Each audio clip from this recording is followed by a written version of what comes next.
We have passed the All-Star weekend, so now let's go ahead and hand out some grades for how the Detroit Pistons players have looked up to this point with the rest of the season, the back end of this season to go. We'll hand out those grades. Today's episode, Locked On Pistons Podcast. Let's go.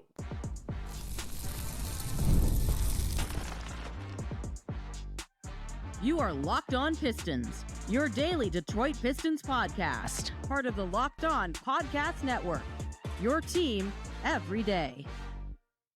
What's the deal? Welcome back to another episode of the Locked On Pistons podcast. Per usual, I'm your host, Kuka Hill. You can find me over on Twitter at Kuka Hill. I want to thank you guys for making Locked On Pistons your first listen of every single day. We're free and available on all your podcast platforms. If you haven't already, head to the YouTube channel at Locked On Pistons. Hit that subscribe button or leave us a 5-star review on whatever podcast platform you're listening to this on. That's another great way to support the podcast. And today's episode is brought to you by FanDuel. Right now, new FanDuel customers, you get $150 in bonus bets if your first $5 bet wins. Again, hit that subscribe button at the YouTube channel. We are 15 subscribers away. 15 subs away from our goal of 10,000 subscribers.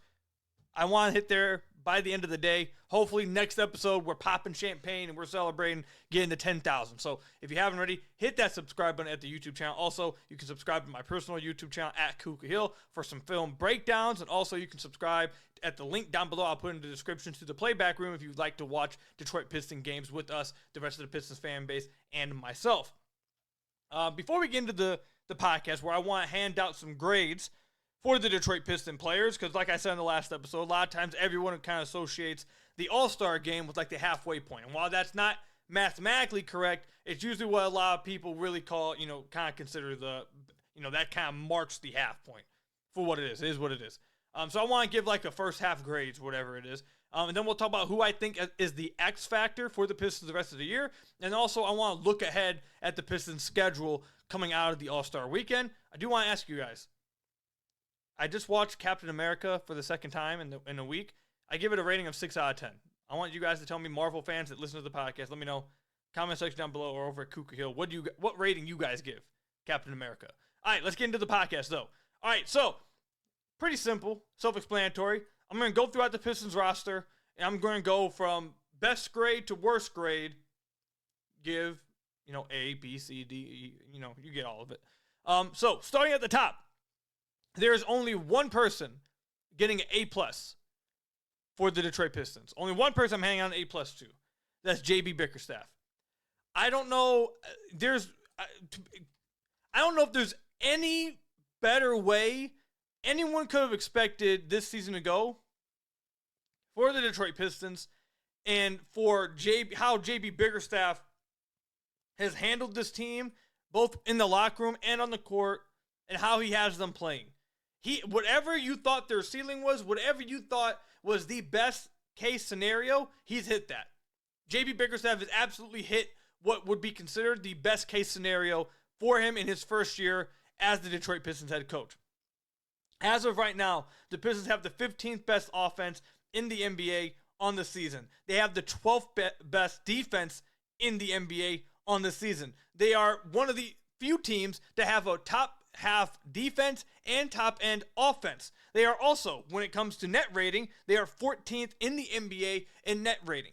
If you go since January, which it gets even better if you go since that point. And I don't want to spend too much time on just JB Bickerstaff because we're going to get through everybody in just the first segment. But if you go just since January, the Pistons have the 12th best offense, they have the 3rd best defense, and their net rating is the 7th best in the entire NBA. And the only teams with more wins than them, the Pistons have 15, the only team that have more wins than them, the OKC Thunder and the Denver Nuggets. They are tied with the Boston Celtics and the Cleveland Cavaliers with 15 wins since January. The Pistons are playing like one of the better teams in the entire NBA recently. They are playing like one of the better teams in the Eastern Conference recently. And JB Bickerstaff gets a lot of credit for that, for getting the most out of some of these guys and really mentoring them along the way. JB's been great. He's the only one that gets an A+.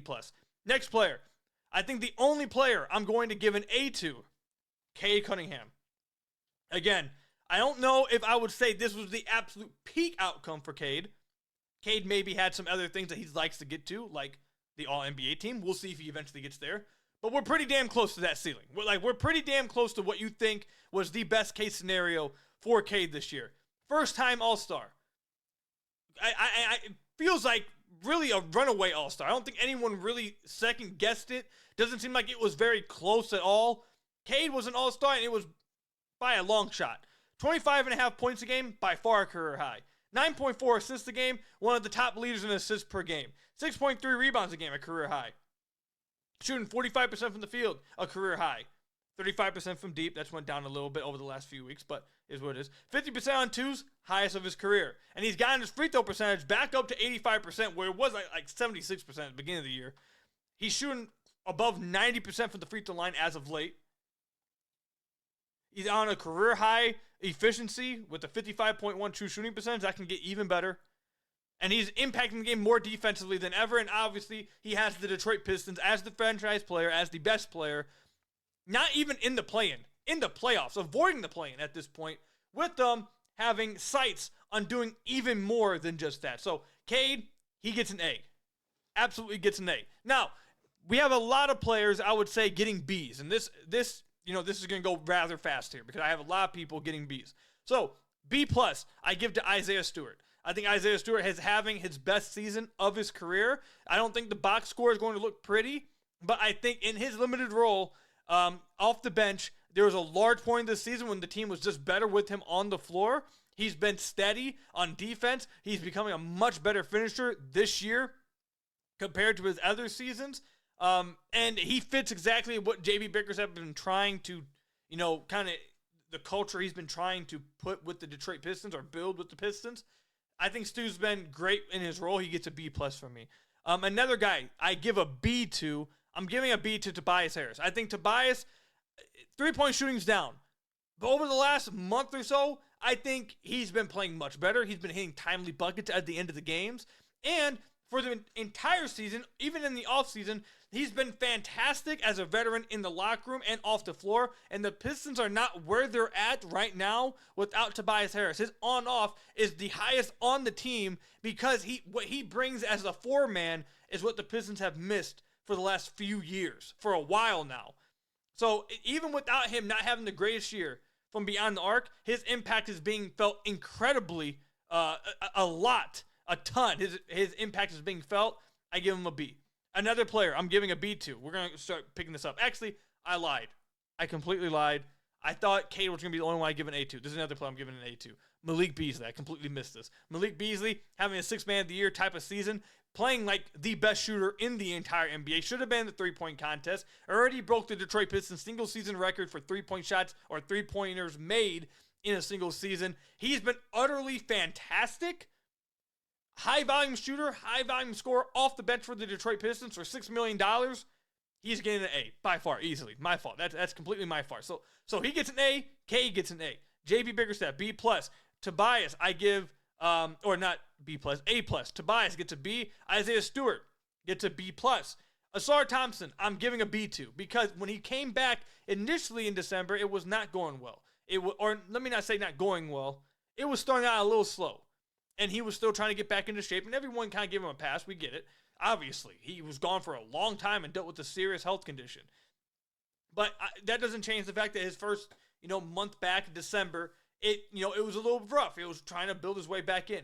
However, since he's come back into the starting lineup on January 1st, and specifically the month of February, how he has played, he has been the Pistons' second best player over the last few weeks. You could make the argument that he's been the second best player since January because this is when the Pistons really turned their season around or really pressed the gas and just accelerated. It was when they put Ausar into the starting lineup. His impact has been felt in a multitude of ways on offense and defense. You're starting to see him handle the ball a lot more, play make a lot more, be more aggressive as a scorer. If you're just grading the last month, I give him an A easily, but you got to take in totality the whole season, so that's why I lower it down to a B. I think by the end of the year, this could very well end up being an A for Ausar Thompson. Jalen Duren, I'm giving a C+. Jalen Duren gets a C+ because all the way up until January, it was not looking good at all for Duren. He admitted it himself that he wasn't playing well. The Pistons were better with Stu on the floor, and there were serious questions about his placement on the team moving forward because of how much he was struggling to start the year, specifically on the defensive end and not being able to do what makes him special offensively. However, over the last month, like we talked about in the last episode, along with Ausar, he's playing the best basketball of his career as of late. Heading into the All-Star break, 4 straight games of 5+ assists. He's been much better defensively over the last month. I wouldn't call it good, but he's been much better than he was before defensively. And offensively, you're seeing what makes him such a tantalizing prospect. I give him a C+. First month and a half, 2 months of the season was really bad. I would give him a D. But he's been so good the last month that it averages out. I give him a C, C+. All right, so we'll go rapid fire here because we're running a little long. Some players that I'm going to give a passing grade. Ron Holland, he'll get a C+. I think that's fair. He's been better than I expected. He hit a rookie wall a little bit a few weeks before the All-Star break. He hasn't been tremendous, but I think he's been, a little better than expected as a rookie. And he's a rookie. You're not expecting a ton from him anyways. But I do think he's been better than expected. So I give him a C+. Tim Hardaway Jr., I'll give him a C+, B-. He's been up and down, but his overall gravity has been felt throughout the season. Whether he's making shots or not, he's provided that type of gravity. So while he's been hot and cold, you kind of deal with it because his impact and his gravity is felt. So I'll give him a B-, C+. Simone Fontecchio, D-, almost an F. He's been the biggest disappointment of the season. We've talked about him a lot. We don't need to go further into it, but he's been by far the biggest disappointment of the year. Marcus Sasser, I'm going to give a D. He has not been very good, and the point guard minutes with him in that role, which they keep trying to play him in, has not gone well at all. So I'm going to give him a D. Has not been a good season for Sasser. Paul Reed, I'm going to give a B for his role. Now, I don't think he's been crazy impactful because he hasn't played a lot. But when he has played, he's been really good. So within the role, considering that, I'll give him a B. So that will be the end of the grading. Let me know. And by the way, I'm not, obviously, you guys are going to notice, I did not give Jaden Ivey a grading because his season was cut short. So we'll give Jaden Ivey a grade for his whole season, which I think is, we're not going to see him again this year. I'll give him his full season grading at the end of the year. But I'm not going to give him a All-Star break grading when that is basically his entire season. I'm going to save it for the season recap. So that's why I didn't mention Jaden Ivey, because I think his season's over, and we'll do his full season grading at the end of the year. But let me know in the comment section down below, what grades do you disagree with? Are you higher, lower in some of these gradings? Let me know. Comment section down below or over on Twitter at Kuka Hill. When we come back, who is the X factor for the Detroit Pistons the rest of this year that could have the biggest swing in making sure that they could either stay at 6, the 6th seed, or move higher in the Eastern Conference? Football season may be over, but the basketball action is just heating up, and there's no better way to get in on the excitement than with Prize Picks, the best place for daily fantasy sports. It's simple. Just pick more or less on at least 2 player projections, and if you're right, you could win up to 1,000 times your cash. With Prize Picks, you control the action all season long. This week, I'm looking at Jason Tatum for more than 29 points and Anthony Edwards for more than 25. And what I love about Prize Picks is how quick and easy it is to make these picks. It takes less than 60 seconds to set your lineup. Plus, their fast and secure withdrawals mean I get paid in as little as 15 minutes when I win. Download the app today and use code LOCKEDONNBA to get $50 instantly after you play your first $5 lineup. That's code LOCKEDONNBA for $50 instantly after you play your first $5 lineup. Prize Picks, run your game.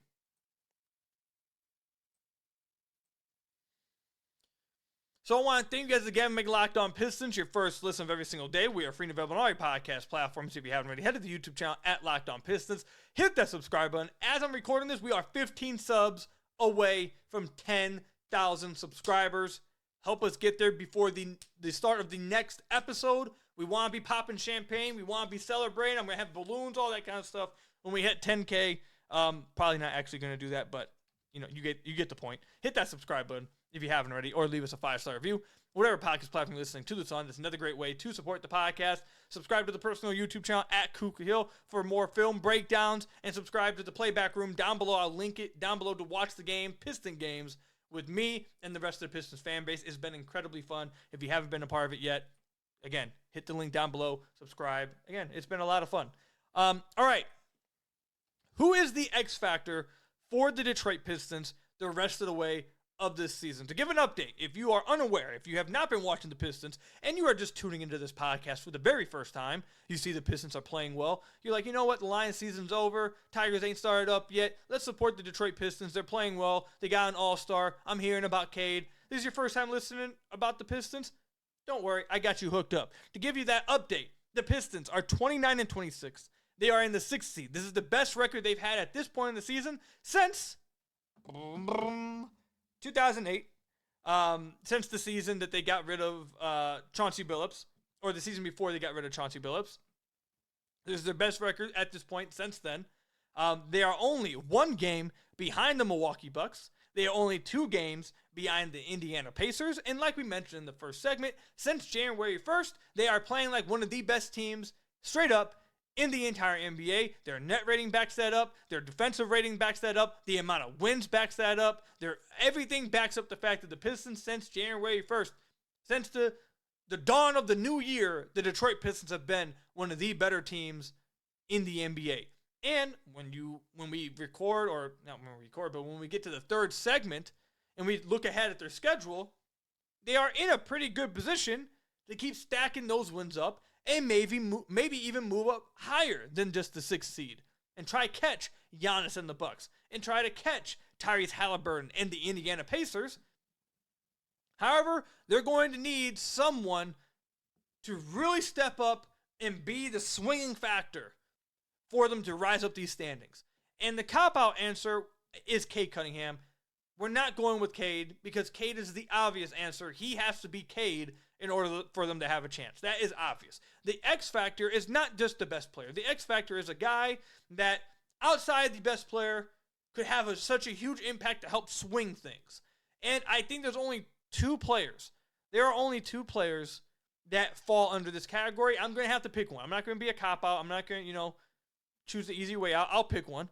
But the 2 players, I think that are the only candidates for this, are Ausar Thompson and Jalen Duren. Funny enough, the last episode, we spent the entire second half, or second segment of the episode, talking about Jalen Duren and Ausar Thompson. So back-to-back episodes, Ausar, Jalen Duren getting a bunch of love, as they deserve.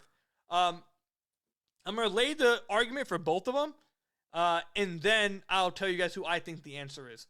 So, let's start with Ausar Thompson and how he's played. Over the last few games, heading into the All-Star break, this is what Ausar Thompson is averaging. Or these are the numbers that Ausar Thompson is putting up in the month of February. If my PC will load up the stats from Basketball Reference. They're going slow, trying to get the per game average. All right, while they do that, I'll just start reading you off some of the game logs. You got 12.7 rebounds, 3 assists. You got 13 points, 4 rebounds, 4 assists, 3 steals. 12 points, 8 rebounds, 3 assists, 3 steals. 14. Okay, while I'm doing that, we finally got the per game stats up. In the month of February, he is averaging 15 points a game, 6.1 rebounds, 4.4 assists, 2.1 steals, 70% from the field. He's not taken a single 3. Keep that in mind.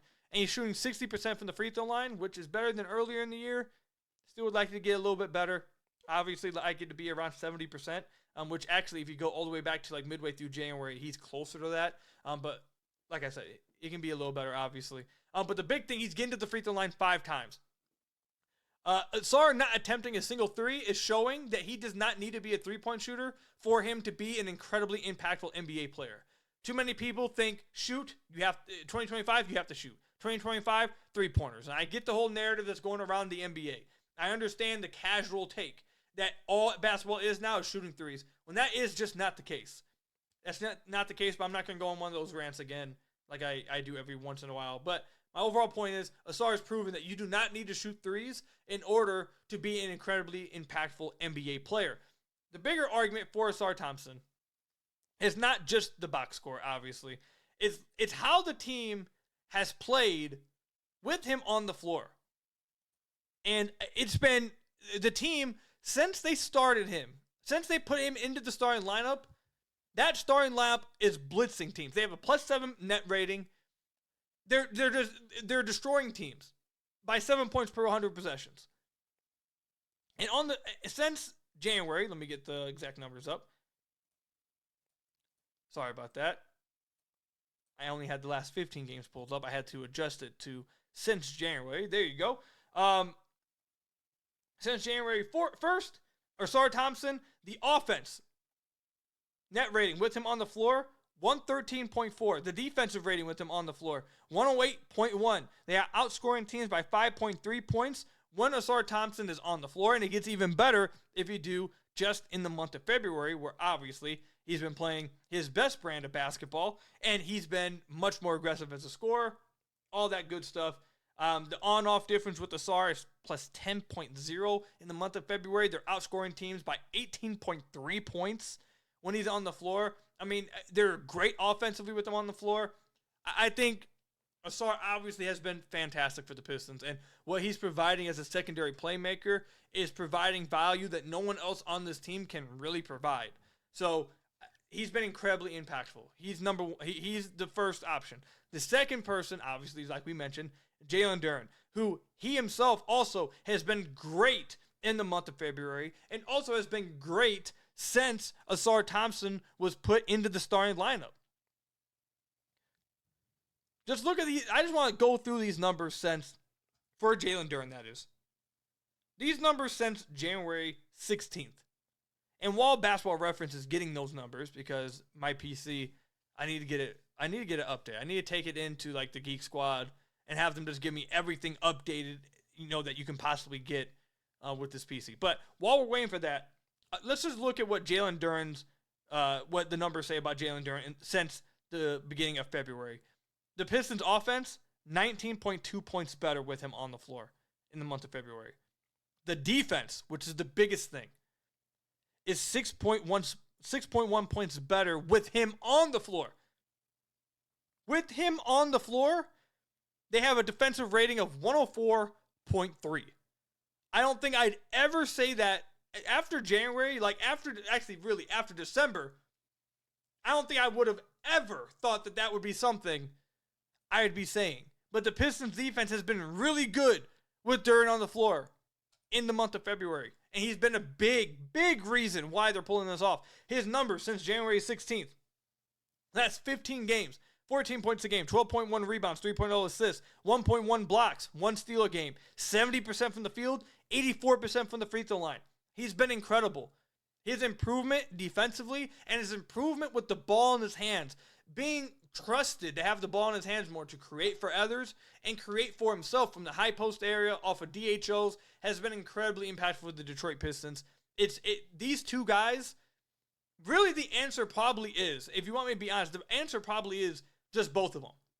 Like, if some of you guys want to go in the comment section down below and say it's both of them, I completely understand. I will completely get that answer. I actually won't be too mad at it. Because the impact, I think, how great Jalen Duren has been is in part due to Ausar. And some of what Ausar is doing is in part due to Jalen Duren as well.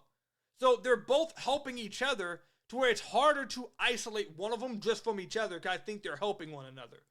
So if you want to go with both, I get it. But I'm not a coward.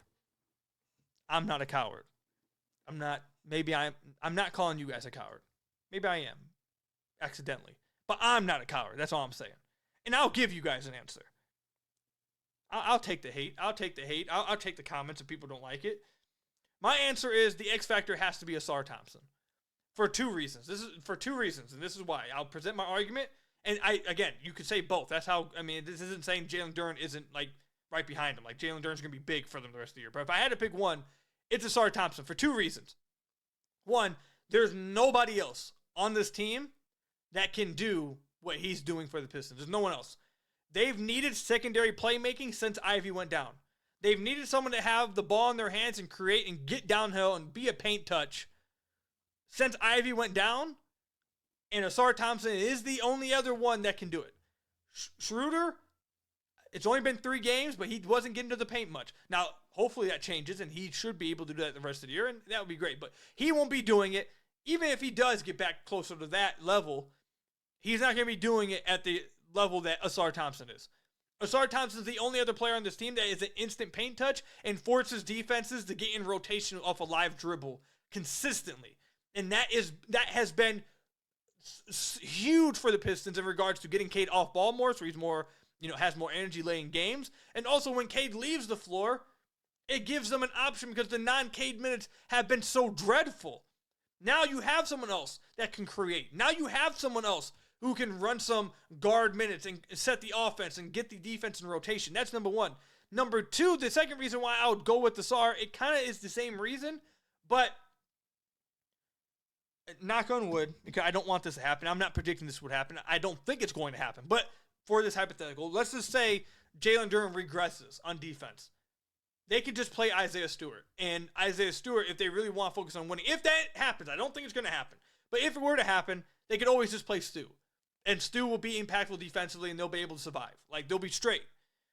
If Ausar all of a sudden is not able to, he starts struggling with the ball in his hands, all of a sudden can't play make, and all of a sudden can't get to the paint, and all of a sudden, he can't do this stuff that he's been doing over the last few weeks, they don't have another option. It's not like they have someone else they can just say, okay, we'll give you the ball. Then it goes back to the Cade show. And while I love seeing the Cade show at times, while Cade putting up numbers is great, one, it gasses him out. Two, you're putting too much stress on him. And three, the non-Cade minutes are just so putrid that you really don't want to have to just go to straight the Cade show. It's going to be rough. It's going to be hard to consistently win. So that's why I'm going to go with Ausar. Now, again, if you want to pick both of them, I get it. Because both these guys, if I'm picking Ausar, but Duren's like literally right here. Like, they've been great, and you need them. You need both of them to go up the standard. But if I have to pick one X factor, I'm going with Ausar because I think he's more unique, and the lack of other options on the roster make me arrive here. So let me know in the comment section down below or over on Twitter at KukaHill. If you had to pick one, don't cop out. Don't cop out. Give me an answer. If you had to pick one, who's the X factor? Ausar Thompson or Jalen Duren? Let me know in the comment section down below or over on Twitter at KukaHill. When we come up, we're going to take a look ahead of the Detroit Pistons season after the All-Star break.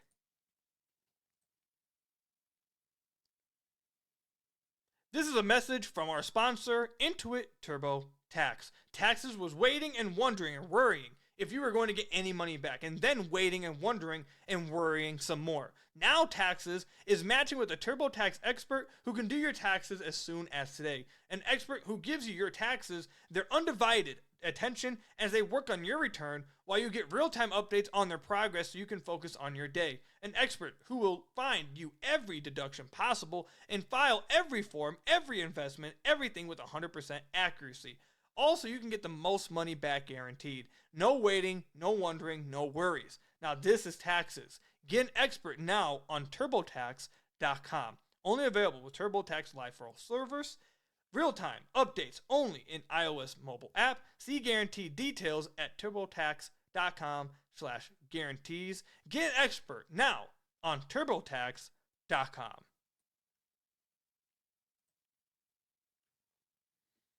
So I want to thank you guys again for making Locked On Pistons your first listen of every single day. We are free and available on all your podcast platforms. If you haven't already, head to the YouTube channel at Locked On Pistons. Hit that subscribe button or leave us a 5-star review on whatever podcast platform you're listening to this on. That's another great way to support the podcast.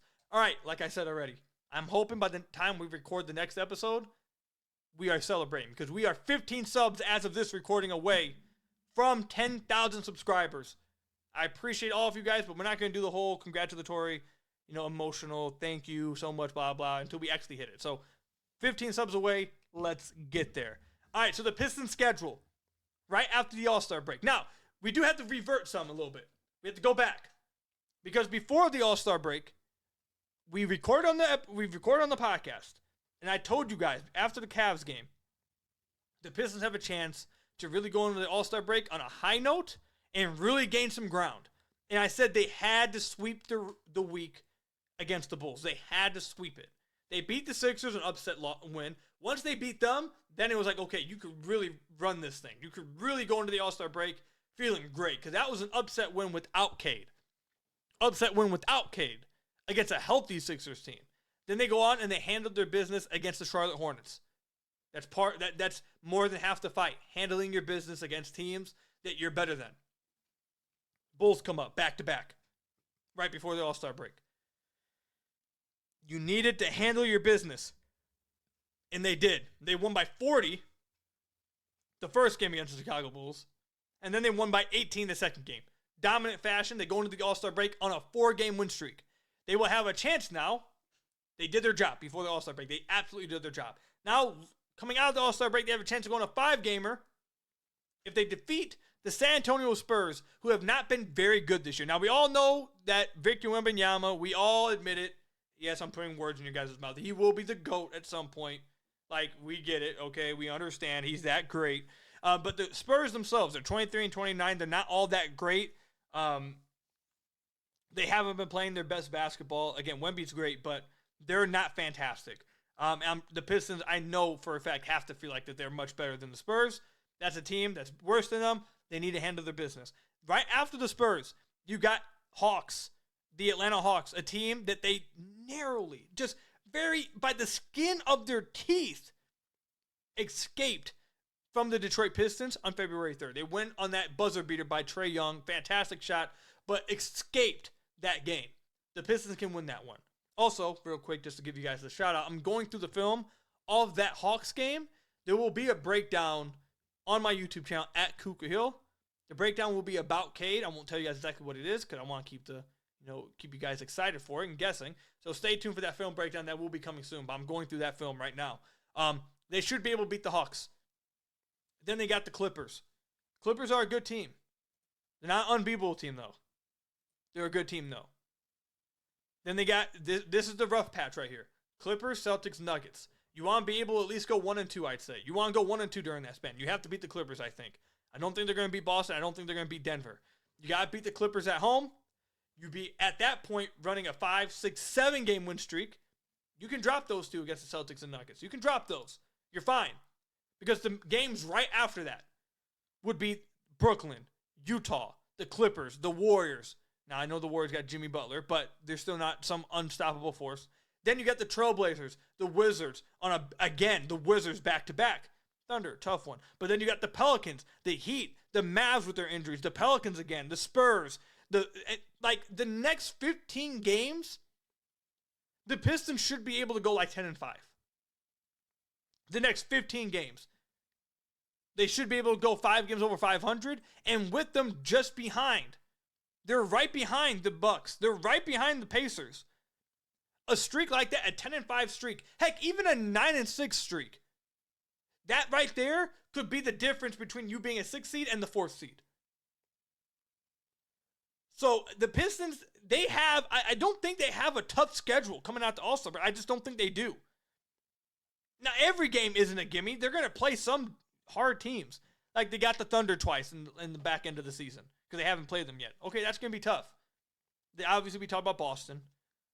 They got Denver. But outside of that, they have a lot of gimme, I feel like, what I would call at least. Now, maybe I'm getting a little too cocky. But what I would call gimme games. The Raptors. The Mavericks with all the injuries they're dealing with if AD's not back. The Pelicans twice. The Heat. The Wizards twice. The Trailblazers. The Nets. The Jazz. The Hawks they should win. They got the Spurs twice. 2 games that they should be able to win. Even if they just split against the Spurs. Again, you're talking about them going 10-5. They have a chance. They survived. Remember, before the season, we talked about their opening gauntlet to the season and how rough that was going to be. And it was rough. They didn't start the season off great, but they survived it. They survived it. They took the punch, but they've swung back at the season. They did really good in January. They've done their job in February so far.